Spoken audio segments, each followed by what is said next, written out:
The Chargers have another big time test this weekend going up against the Cincinnati Bengals. Joe Mixon and Joe Burrow against the Chargers this week. But is there a way the Chargers can slow the Bengals down? Well, it's crossover Thursday, so we're going to be joined by the Locked On Bengals podcast to tell you the weaknesses the Chargers could potentially expose. And there's some more good news because the Chargers could have some big reinforcements coming back this week with Linval Joseph and Matt Feiler potentially back this week.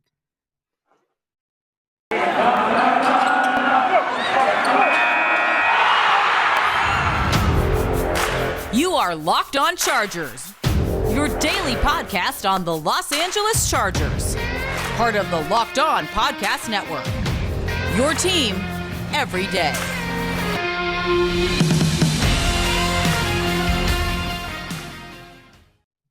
What is up, and welcome into the Locked On Chargers podcast. I'm your host, Daniel Wade, and later on the show, you'll see your other host, David Drogemeyer, two writers from San Diego Sports Domination, where we're going to start covering the Chargers over 5 seasons ago. Now it's our 4th season as the host of the Locked On Chargers podcast, bringing you your team every day. What's up, guys? Thank you for making us your first listen. As always, we really appreciate you, especially all the Spotify wrapped things we were getting on Twitter and social media. You guys tagging us, telling us, we're your number one show of the year. That's always really cool for us to see. But if you don't already, make sure to check out the new Locked On Chargers YouTube channel and subscribe there, or follow wherever you get your podcast from. So a lot to get into. It is crossover Thursday, but I am here to give you the latest news on the Chargers before we get into that crossover. And today we have some good news because the Chargers, according to Brandon Staley, expect Linval Joseph back today, as you guys are seeing this. And also Matt Feiler is back at practice. Staley also talked about the run defense and the position battle at running back too, waiting for somebody to take that battle over. So a lot to get into today. Before getting into the crossover, we're talking about the Bengals' weaknesses, the Joe Burrow experience, and why Joe Mixon has been playing like his hair is on fire lately, just in time to go up against the Chargers' run defense. But today's episode is brought to you by Stat Hero. Stat Hero is the first of its kind daily fantasy sports platform where it's you versus the house in head-to-head fantasy matchups, winner take all. Sign up right now, guys, for free at stathero.com/lockedon and use the promo code LOCKEDON for a 100% deposit match. All right, guys, well, Brandon Staley got on the podium on Wednesday and gave some really nice updates for Charger fans to hear, because you don't get a lot of great news, especially coming off of games. But we did find out this week that Brandon Staley said that he expects Linval Joseph to come off of the COVID-19 reserve list tomorrow. And that's huge because, as good as the Chargers run defense was leading up to the game last week where Linval Joseph played in 3 of those 4 games, but you saw Braden Fehoko and some other guys step up against the Steelers. Linval Joseph is literally and figuratively such a huge presence in the middle of that Chargers defensive line. And I think even though the Chargers run defense has been bad, Linval Joseph is probably the most important player at that position right now for the Chargers, just because they have been hurting, but at least they were trending in the right direction the last time we saw Linval Joseph on the field, and now it has been a couple of weeks. So really good thing for the Chargers getting him back. It is going to make a difference, I think, on Sunday against the Bengals.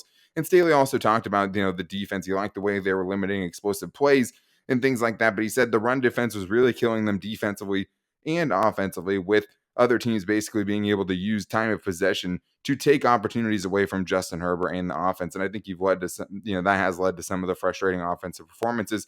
So I do think that when he was talking about it, the one thing he was very clear of was that it's at the line of scrimmage. It's at the point of attack where they're not getting things done. He pointed out a counter run last week that one play early in the game, they didn't do well against. They gave up like 14 yards. Yet the same guys just playing it better stopped it for no gain later on in the game. So it is execution and guys getting, beat up front. But the real question is, with Linval Joseph coming back, are you going to see the Chargers go away from Jerry Tillery a little bit in more run obvious situations, especially to get opponents behind the sticks, because that is somewhere where he hasn't been great so far this year. You obviously need him in pass rush situations because he's still one of the better interior rushers they have. But it would be nice to see them give some of those young guys who have played so well in games like the Pittsburgh Steelers and flashes in other games more chances, especially in run defense specifically, just because that's obviously been such an issue for the Chargers. But the other thing you talked about was Matt Feiler getting back to practice, and that showed up on the injury report for Wednesday, back in a limited participation at practice. And that is huge because we all saw what it looked like last week when he was gone. The first game of the season that he missed, Senio Kelemete filled in for him, and him and Michael Schofield, led the way with pressures allowed last week against the Denver Broncos. So Matt Feiler, I think, as much as I appreciated him when he was out there for the Chargers, you got more appreciation last week seeing what the Chargers line looked like without him, because they definitely struggled and missed him there. And he will be such an upgrade at that position. And if it's not him, maybe you see Brendan Hymus after the performance from Kelemete, even though Brandon Staley said it was about experience. We want to see something different, right? And at that point, you need to get that young guy out there if he can potentially bring you something different. But just wrapping up the other notes, I mean, Brandon Staley did say that Asante Samuel Jr. is still in concussion protocol, which sucks because he is still the Chargers' best cornerback so far this year as a rookie, which is pretty wild. And then the other thing is Brian Bulaga, the name that, frustrating name to hear for Charger fans, because oft injured last season. This season leaves week 1, and we don't know what's going to happen. Brandon Staley did talk about that, said the opportunity is still there for him to come back down the stretch of the season potentially, or late in the season. They would have to activate him, get him into the window where they could bring him onto the team. But still, I know people aren't going to want to hear this. I mean, he would make a difference, right? He would, if he was out there. You can't bank on it. Don't hold your breath, Charger fans. I'm not saying he's going to be back and he's going to play well, but if you're making a run down the stretch and you can have Brian Bulaga back for those, last 2 or 3 games, it's better than not having him. And I think that's kind of indisputable. So I'm not saying he's going to come back. Brandon Staley didn't seem like he was super confident in it, but he did say he liked the way that he was working out there, and they're still kind of deciding how things are going to go towards the end of the season. But Linval Joseph back potentially this week. Matt Feiler probably back this week is going to pay a huge dividends for the Chargers going up against a very talented Cincinnati Bengals team in a game where, a lot of AFC West things are going to be decided. These are 2 teams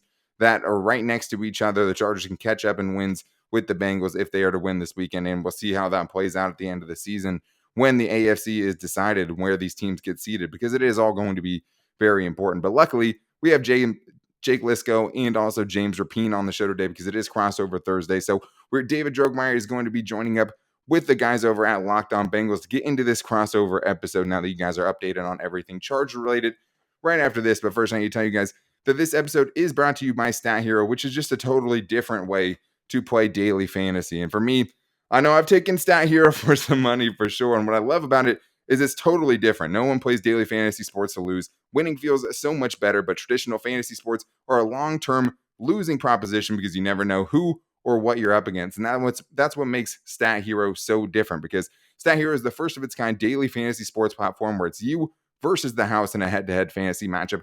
Winner takes all. And right now they have a bunch of specials going on. Do you think you guys can sign up for the mix or treat package where you guys can pick 3 running backs to go up against Alexander Madison, Elijah Mitchell, and also Joe Mixon going up against the Chargers run defense this weekend? If you guys want to get after that, you guys can sign up right now for free at stathero.com/lockedon and use the promo code LOCKEDON for a 100% deposit match. It's free money to play with. That's stathero.com/lockedon with the promo code LOCKEDON. 100% match what they're going to do for you guys right now at stathero.com/lockedon. Promo code LOCKEDON. Terms and conditions apply. It's that time of the week. It's time for Crossover Thursday, Locked On Bengals, Locked On Chargers. We've got David Drogemeyer from Locked On Chargers joining myself, Jake Liscow, and my co-host on the Locked On Bengals podcast, James Rapien.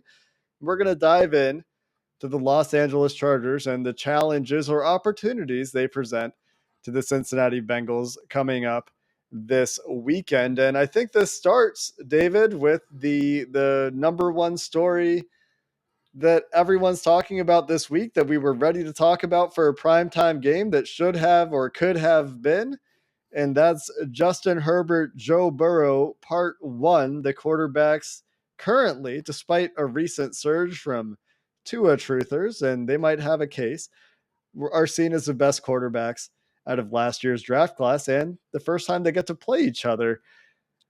David, is Justin Herbert a better quarterback than Joe Burrow? You're really going to ask me that question? That's hilarious. Personally, obviously, I'm going to say that Justin Herbert's a better quarterback. I mean, that's the team I cover. I love Joe Burrow, though. And here's the thing. These 2 guys are both playmakers. They're both excellent quarterbacks. Joe Burrow's got that personality that you like. He's kind of got that movie star kind of personality, I think. And Justin Herbert's a lot more reserved. He's a lot more quiet. He's more of the lead by example versus a vocal type of leader, which I suspect Joe Burrow is more like that type of individual. One thing I do know is that both of these guys are going to be tearing up the AFC for the next decade plus, hopefully. And I mean, what talent what talent that both of these franchises, for the Chargers, it's crazy how they go from Phillip Rivers straight to Justin Herbert. I mean, that is such a dream. I mean, just talk to any of the other franchises. Talk to the Broncos. How many quarterbacks have the Broncos cycled through in the last 5 years? I mean, look, 90% of the NFL, it searches far and wide for a quarterback for that number one guy, and the Bengals and the Chargers, they have him. Yeah, for sure. And that's what's really exciting about this matchup. Let's focus in on Herbert specifically. And Bengals fans, don't get too mad at David because he picked Justin Herbert. But what is he doing in this system? How is he thriving compared to last year? Is it better? Is it worse? Obviously, the Chargers, there was dark horse Super Bowl contender talk. Right now, they're the 7th seed in the AFC. So expectations are pretty high. How is he faring in this new system with this new coaching staff? So I think last year there was a lot of deep shots, a lot of plays down the field. You saw a lot of the sexy 50-plus yard touchdowns, and you're not seeing nearly as much of that this season. And I think that's, it's not as attractive form of football to watch. But, this offense is very much a Saints-centric type of offense where Drew Brees was operating, where he'd really throw the balls to the flats, try to get the ball out of his hands quickly. Now there is a lot of freedom there, with Keenan Allen and the kind of routes that he can run. He's, they have rules guys, and then they have the guys who can be creative and kind of, do what they want almost. And, so you're seeing quite a bit of that with the elder statesmen. But I feel like the concern here is a lot of Charger fans would love to see them push the ball down the field a lot more often than they do. But defenses they know that Justin Herbert has the big arm. So they're intentionally playing the cover two. They're trying to take those deep shots away, those explosive plays away. And by all accounts, it's happening. I mean, Justin Herbert is still having a great year statistically, but I don't think it's as explosive a brand of football that we saw last year in his rookie season. Is there something specifically going on the last few weeks, to stay on the topic of this offense? Criticism from various national outlets seems to be bubbling up that Justin Herbert is being handcuffed the way he was at Oregon, being forced to take, sit routes underneath when he has the ability to make any throw on the football field. And, do you think that's because of offensive line injuries? Obviously, again, the Chargers, despite spending heavily in free agency, bringing in Corey Linsley, drafting Rashawn Slater, both of those guys have been great, but injuries at left guard, right tackle, right guard. Is it because of those injuries on the offensive line creating problems? Is there something wrong with Justin Herbert, who I think I saw somebody tweeted he's, the lowest quarterback or something in EPA per play since week 9? What's going on the last few weeks? Well, if you look at the offensive numbers, they're still one of the top offenses in the league. If you look at DVOA and all of that, they're top 5 in pretty much every statistical category as far as they track. So they're still moving the ball down the field. I think what has really crippled, Justin Herbert and the Chargers is if they don't get off to a fast start, then they really have a hard time finding their rhythm. And if they can't, they can't really make the adjustments in game to really change things enough. And they get into a hole and then they can't dig themselves out of it. So that's one thing for sure. But also a lot of defenses are trying to change the sight picture on Justin Herbert after the snap. They might show pressure or they might show coverage beforehand, and then they will change things and make Justin Herbert have to really make the right read and make the right throw. And that's something, that he has struggled with. But one thing I want to continue to remind everyone is that he's a second-year quarterback. He still has plenty to learn. Obviously, the expectations are astronomically high because of how much success that he has enjoyed so far in his short career, but he is still a work in progress. This guy is still, I would say, scratching the surface as to where he can possibly get to. But that, I think, is what a lot of teams are doing to Justin Herbert, and the Chargers, unfortunately, haven't really adjusted enough to get past that hump. So is that his biggest flaw? And this is probably a quick answer, but is that his biggest flaw right now, or biggest area that he needs to work on, is his processing, pre-snap and during the play? Definitely. I would say 100%. That's the one thing that he needs to shore up. And the more he works with, a defensive mastermind like Brandon Staley, I think the more he's going to understand defenses and understand how they're trying to attack him, and the better he's going to get. But the only cure that we can really have here is time and experience. The more defenses he sees, the better he's going to be able to make the decisions to outwit that defense. Let's talk about Brandon Staley's defense a bit.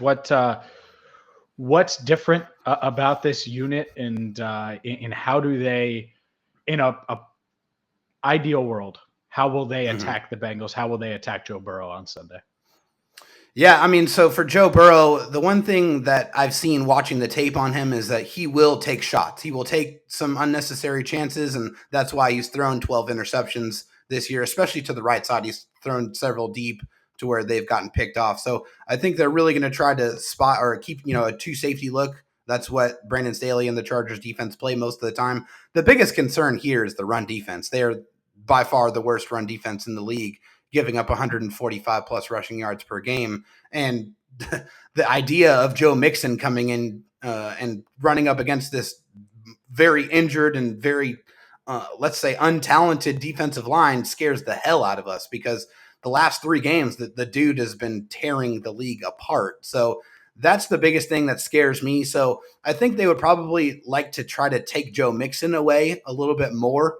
As much as that's an incredibly difficult task, and try to let Joe Burrow, make those throws. Ideally, I think the offense is probably the best defense here. Try to get a lead, because that's another thing I've seen against the Bengals is they get up really, really big in the first half, and they pretty much put the game away before the second half even gets started. So they really have to try to weather the storm against the Bengals. If they can get a lead, if they can try to turn Joe Burrow over and try to limit Joe Mixon as much as possible, I think that's going to be the recipe for success against the Bengals. Sounds like both teams are very interested in controlling the game script in this one. Both teams, we've talked about that with the Bengals all year, get off to a fast start. So it's not on Joe Burrow all game, and it hasn't been for the last couple of weeks. How is Brandon Staley going to balance that with the success that the Bengals and Joe Mixon have had going under center, going 12 personnel, going even extra offensive linemen with 2 tight ends on the field, and just say, we're going to run wide zone at you until you can stop it? Brandon Staley wants to keep both his safeties high. Is he going to start playing a guy in the box? And is what do you think the adaptation is? Is it as simple as under center, drop a safety in the box and shotgun, keep 2 deep like you want to do? Or is he going to be truly 2 deep the entire game? No, he can't be 2 deep the entire game. If that happens, Joe Mixon is going to have a field day in this game. So what you're probably going to see is Derwin James in the box a whole lot more in this game, particularly because that guy can do anything on the defensive field. I mean, no matter what you ask him to do, he can rush the passer, he can play in the box, he can play back. Derwin James is one of those rare athletes in the NFL, but he's best used closer to the football, especially when you have a playmaker the caliber of Joe Mixon. He's so patient, and I think that's what makes him so effective is he doesn't really shuffle his feet. He waits for the hole to open up, and then he explodes through it. Derwin James is a guy who can kind of match that explosiveness, so I expect to see him in the box a lot to try to contain that run game, at least as much as possible in the beginning. All right, it's Crossover Thursday here on the Locked On Chargers podcast. I am joined with Jake Liscow and James Rapien of the Locked On Bengals podcast to get some insight on the Bengals. And I mean, I think we have to start. I mean, I know you started with Joe Burrow and Justin Herbert. I'm not going to, put you on the spot here and ask you which one's better, but these two are, I think, the consensus 2 top quarterbacks in the 2020 draft. What have you seen from Joe Burrow so far throughout his first year and a half of his career? And what do you think is an aspect of his game that he needs to work on? I think that there are a couple things you can look at in his game this year that he needs to work on. And they're both just parts of the way he approaches quarterback play. And so one thing is he's made some mistakes with ball security this year. Last year it was fumbles. Fumbles were a big problem for him in the pocket. Those have gone away for the most part this year. There's a couple, but last year was like a significant, consistent problem. This year he's putting the ball in passing situations that he doesn't need to from time to time. And that's part of the way he plays quarterback. That's part of the way he played quarterback at LSU. He likes to create outside of structure. He likes to push the ball downfield to his playmakers and give them opportunities to win one-on-one situations.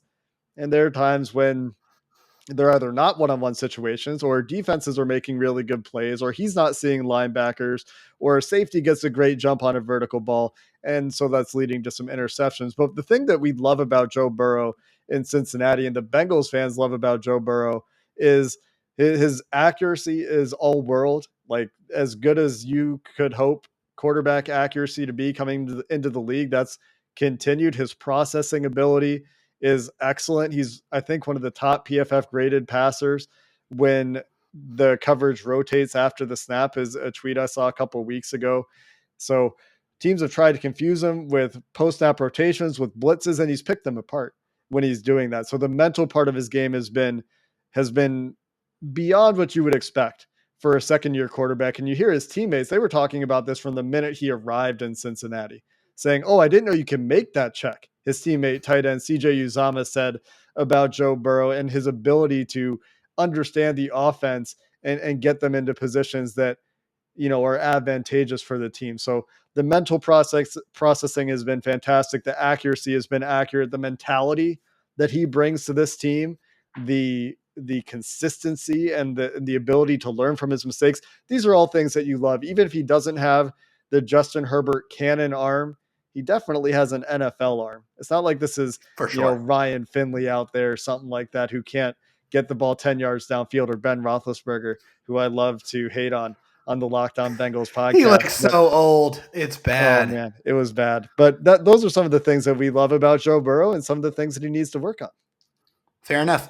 Switching gears to this year's draft, I know a lot of Charger fans, thought there was a good chance that the Bengals might draft Rashawn Slater instead of Jamar Chase, but they went with the latter. They went ahead and took Joe Burrow's LSU favorite target there and took Jamar Chase. But Joe Burrow's been sacked close to 3 times per game this season. You know, just given that, and given, you know, the benefit of hindsight, do you think that there's any part of the Bengals organization that might, if they had the chance to go back, maybe they would have took Slater over Jamar Chase? Zero. They think Jamar Chase is better than Slater. They think he's better than Sewell, and I think he is too. I mean, because of what he does for their offense. The bottom line is when the Chargers go to prepare for this Bengals offense, they have to prepare for every facet. The deep ball with Chase, and then, oh wait, T. Higgins is on the other side. Oh, they got to worry about Joe Mixon in the rushing attack. Tyler Boyd going over the middle. CJ Uzama has 5 touchdowns. So he just completely changes what this offense can do and the ceiling for this offense with Joe Burrow. So yeah, the offensive line is still a question mark, but less so at the tackle spot anyway. It's more right guard, and they've kind of shuffled through multiple right guards this year. We'll see if Akeem Adeniji can hang on to that spot. He's played there the past couple of weeks and has shown flashes. And then their starting center, Trey Hopkins, is coming off of a torn ACL. He tore it in January and hasn't missed a game this year. And he's just not all the way back to his old self. And they're hoping that he gets there. So that's where a lot of the pressure and issues have come from for the most part. Has Jonah Williams been perfect at left tackle? No, but I think he's been good. Riley Reif has been good. They signed him this offseason. So, no, I think they would still take Jamar Chase. And it's really because of what he's done for that offense. He had that huge start to the season, but now defenses have adjusted. And so the Bengals are like, okay, fine. We're going to run it with Joe Mixon, and we're going to push the ball downfield to T. Higgins. And we'll have all of these weapons that you have to find answers for as well. Well, I will agree to disagree with you on him being better than Rashawn Slater. I think Rashawn Slater's playing at an all-pro level this year in his rookie season. But, hey, I mean, obviously Jamar Chase is a hell of a football player, no question. But one guy you just touched on that we have to talk about is Joe Mixon. And especially lately, he has definitely turned it on. His last 3 games, 352 yards rushing, 6 touchdowns. What do you think has really been the core difference in his game lately? Well, I think James just hit on it. It's defenses are trying to take away Jamar Chase. And I mean, the Steelers for the first half of the game last week stayed too high. And the Bengals just were like, okay, we're going to run it on you. Because the Steelers are probably sitting there thinking, you've never been able to run it on us in your lives. You're not going to do it now. And then they did. And so there's a couple things going on there. One of them is the way defenses are treating Jamar Chase. And you know, the Zach Taylor, Sean McVay propensity to stay in 11 personnel and run out of 11 personnel too.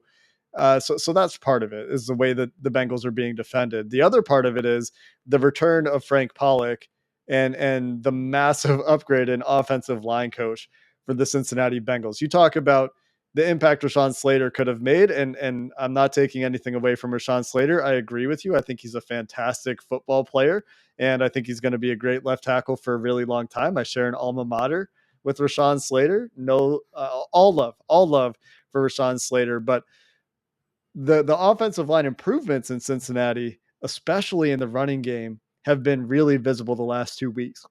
And this is Quentin Spain, a left guard who was a reclamation project in the middle of last season. He kind of got it off to a rocky start. He was forced to play tackle. He was playing right guard, left guard, and tackle. And this is a guy that's a career left guard. Now back in his career home at left guard, he's been incredible this year in pass protection and in run blocking. And if you look at last week against the Pittsburgh Steelers in particular, they're just lining up and beating guys in run blocking. And not only that, but Joe Mixon is very much at home running the wide zone. It uses his vision, his patience, his acceleration very, very well. His pre-snap ability is showcased. You can see it on numerous occasions in this wide zone system against the Steelers last week, including the biggest run, I think, of the game, which is, he presses a hole all the way up on the left side behind left tackle. The Steelers at this point are absolutely selling out to stop wide zone left.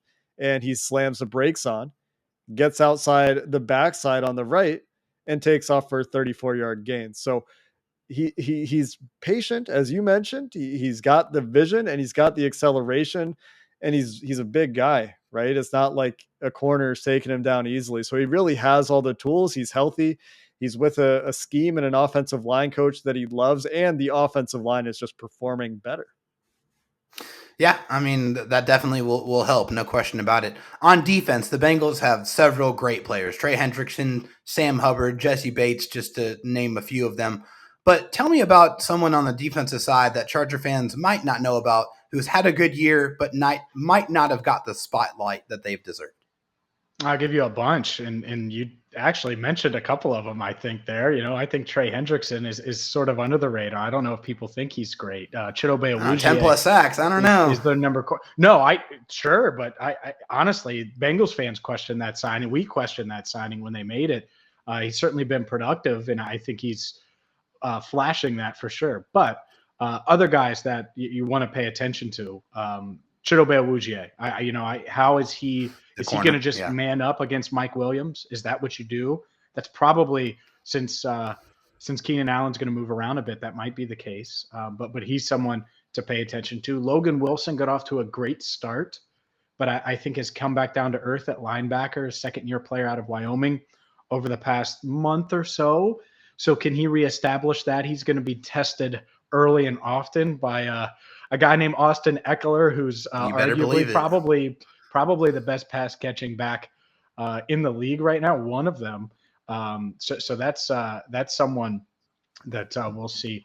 But the Bengals defense, to me, starts in the strength of the defense, starts with the interior of their defensive line. And it's their depth there that kind of makes things easier on Trey Hendrickson, makes things easier on Sam Hubbard. But it starts with DJ Reader, and he's a star. He's a guy at nose tackle that's going to get plenty of push in the run game, who's going to make life tougher on Justin Herbert, because he's going to make that pocket collapse and he's going to get the push, which makes it easier for Trey Hendrickson to get the sacks, and makes it easier for a guy like Sam Hubbard to clean things up. So DJ Reader is someone that Charger fans should know, because if the Bengals are going to win on Sunday, he's going to have to get a big push in the middle of that defensive line.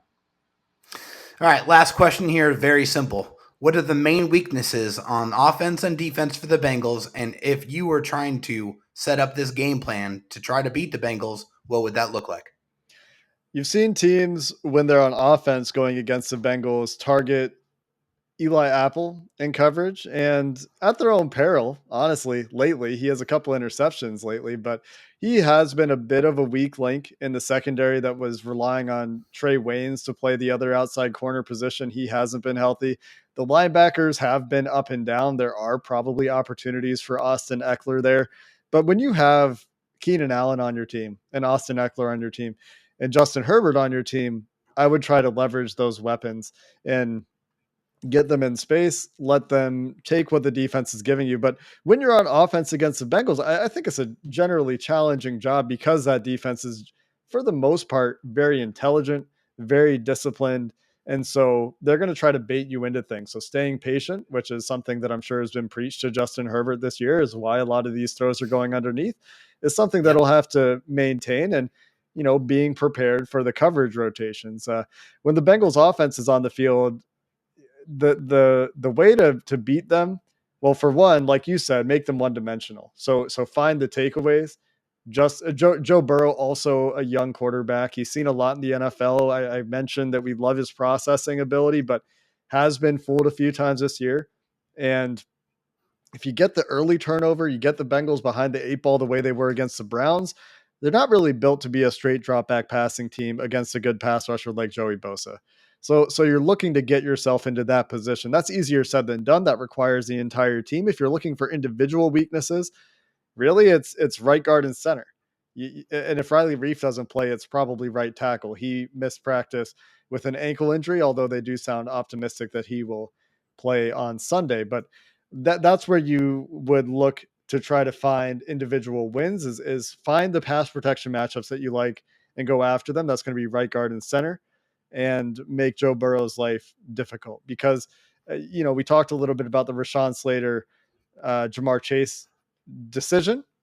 Despite the decision to pick Jamar Chase, Joe Burrow's like the 7th least pressured quarterback in the NFL, despite being one of the more sacked quarterbacks. And a lot of that's on Burrow and taking sacks that he doesn't need to take, either by trying to extend plays or at times mismanaging the pocket, which is something that he generally does well. So, pretty common answers here. Make the Bengals one dimensional. And when they are one dimensional, get the pressure on Burrow and this offensive line and make them non-functional in those situations.